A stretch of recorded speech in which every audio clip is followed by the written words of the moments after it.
Ya era hora, ¿no?, de ajustar y hacer las cosas como se debe.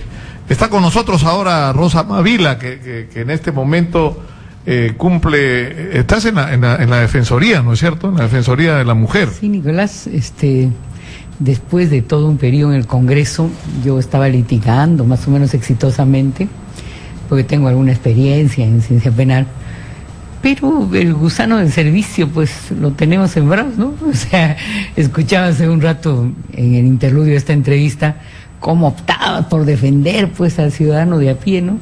Y son cosas que uno tiene pues metido históricamente, pues, Nicolás, ¿no? Y de hecho la Defensoría es una institución de servicio. Mira, el otro día escuchaba a Juan Carlos Tafur en una entrevista hablar sobre el tema de la situación de la mujer, ¿no es cierto? Y tuvimos, en relación en particular con el tema de la violencia, y hablaban del balance luego de la marcha Ni Una Menos. Y las cosas siguen igual, digamos, ¿no? O sea, es decir, hay más conciencia, estamos todos más atentos, pero es decir, el problema sigue ahí. El problema de la violencia endémica así contra las mujeres, ahí está.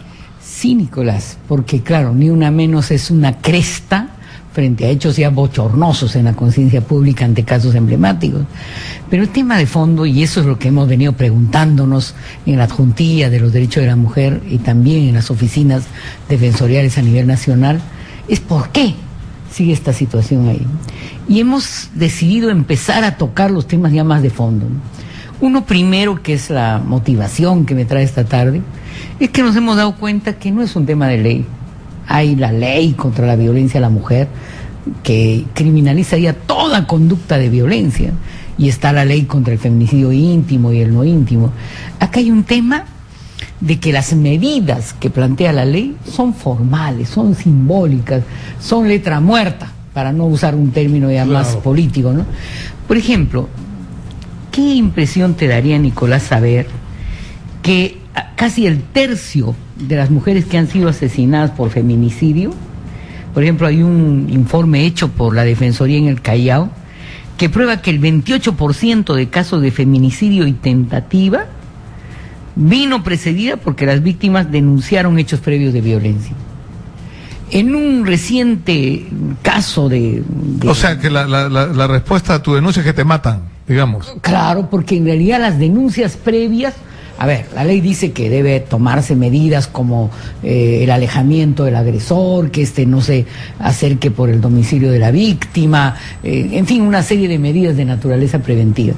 El tema es que nadie fiscaliza que esas medidas se cumplan. Y, por ejemplo, desde ya yo quisiera decirle a todos los fiscales de prevención del delito, que los hay a nivel nacional, y que no tienen un perfil laboral más o menos definido, que se dediquen a esto, pues, o sea, que la reiterancia y habitualidad en caso de tentativa de feminicidio, por lo menos, o de maltrato grave, tenga un seguimiento por parte de los fiscales de prevención del delito.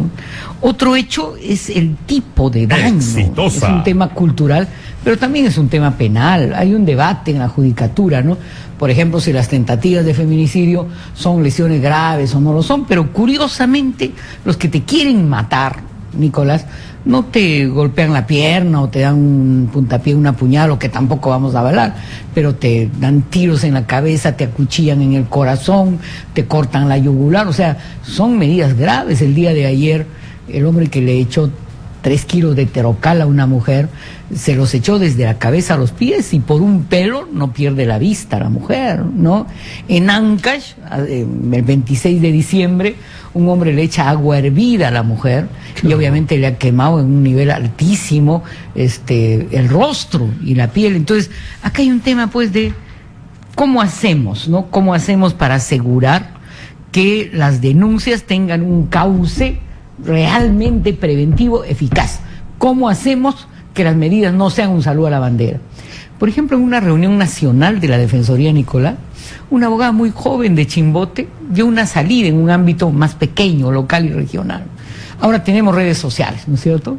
Entonces, mira, una denuncia se demora a veces para que le den cita en el médico legista a la agraviada, que mayoritariamente es pobre, 2 meses, 3 meses, ya no va pues esa mujer, ¿no? Entonces, ¿cómo usamos? Que el comisario que recibe la denuncia por redes sociales le transmita la denuncia tanto al médico legista como al juez de familia, ¿no es cierto? Incluso al juez penal.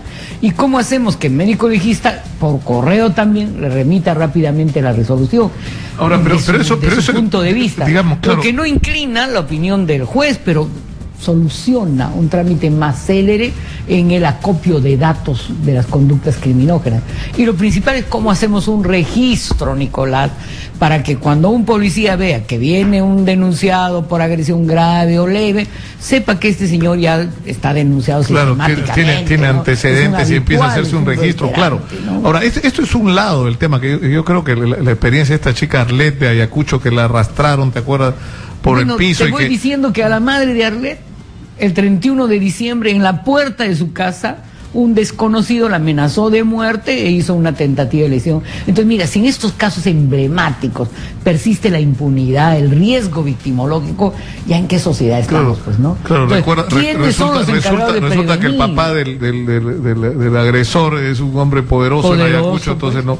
Ahora, pero yo quisiera terminar, Rosa, con el otro lado, porque digamos, el que no hay impunidad, yo creo que es definitivamente decisivo, pero hay un tema cultural, de educación.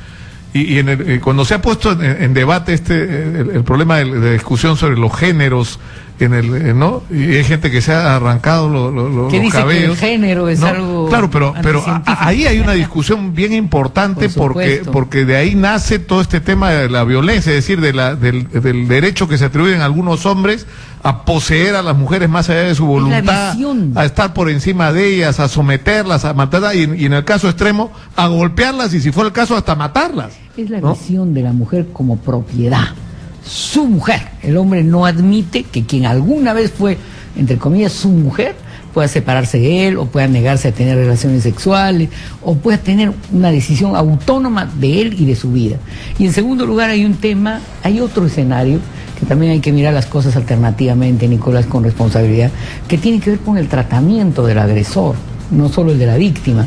En políticas sociales, yo apelo a ver los señores del gobierno regional, local, cuántas casas de refugio públicas para el tratamiento no solo del riesgo de feminicidio, maltrato, sino de la trata de mujeres hay. No hay, pues, ¿no es cierto? Entonces ahí hay un reto. Yo quiero saber qué gobierno regional se mide por esa política pública. Y el otro lado de la medalla es cuánto estamos haciendo experiencias como en Costa Rica, donde los agresores pasan también pues por un tratamiento, ¿no es cierto? Un tratamiento que tiende a cuestionar. Lo que es por donde se debería empezar. Si viene una mujer, denuncia al marido por un incidente de violencia, es decir, parte de lo que se tiene que hacer es someter a este hombre a tratamiento, porque si ese hombre no es tratado, puede convertirse potencialmente en un agresor mayor, incluso en un asesino, si no es capaz de controlar. Nicolás, casi todos los feminicidas, después de matar, inmediatamente quieren cortarse la yugular, se arrepienten, se entregan al juez, sienten algo así como diría Freud, una catarsis al matar. Y lo que está en cuestión es su visión de que es un deshonor que la mujer salga de su esfera de dominio. Y el hombre tiene que entender que más bien es un honor respetar la libertad de la mujer. Claro, pero eso te lleva a un tema educativo, pero educativo, de lo que se dice en las casas, de lo que se dice en las escuelas y de lo que se transmite a través de los medios de comunicación. Exactamente, y en eso estamos, y por eso yo te pido que continuamente me invites para seguir comentando casos. Con todo gusto. Ha estado con nosotros Rosa Mavila. ¿Cuál es exactamente tu cargo, Yo soy la adjunta para la mujer de la Defensoría del Pueblo y un medio adjunto de la Defensoría del Pueblo por los derechos de la mujer. Para agradecer a todas las organizaciones de mujeres que hace ya casi un mes celebraron esta decisión. En realidad es un asunto colectivo de quienes históricamente trabajamos pues en la defensa. Está muy bien. Y me da gusto que estés ahí. Muchas gracias a Rosa Mavila por estar con nosotros. Vamos a la pausa, regresamos con más. Esto es Radio Exitosa 95.5 de la FM. Volvemos.